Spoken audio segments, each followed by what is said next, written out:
Hi, today I'm going to show you how to access your account and view your CTSP records.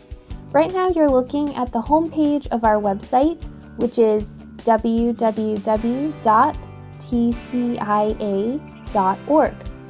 Up at the top, you're going to click the Sign In button.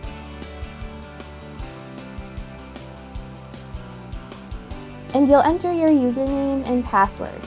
If you don't know your username or you forgot your password, you can click either of these links and get access to your account via an email link. If you've never logged into our website before, you'll want to click a new account, and then you want to search for yourself in our records. Since you are a CTSP, you already have a record in our database, and you just need to set up a username and password for that record. You'll want to start by searching your name.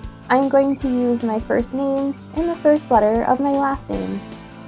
You'll see some results appear. You'll want to click This Is Me next to the result that is your profile. Since I know my username and password, I'm going to skip setting up my login information and go straight to the sign in.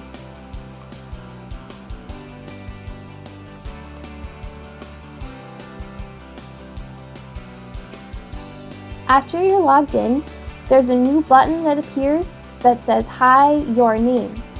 I'll click on Hi Shelby, and that will bring me to my profile. You'll see your profile information and some tabs. You'll click on the My CTSP CEUs to view your records. This is where you'll see a reminder about the CEU requirements. You can see how many CEUs you have earned so far, when is your expiration date, and have you completed the CEU requirements for renewal. You can also view your transcripts. There's also a breakdown of all the CEUs that you have earned in each of the required categories. You can see how many years you have been a CTSP and which one is your current expiration date. You'll also be able to upload your CEUs for approval on our website. The next video will walk you through how to do that.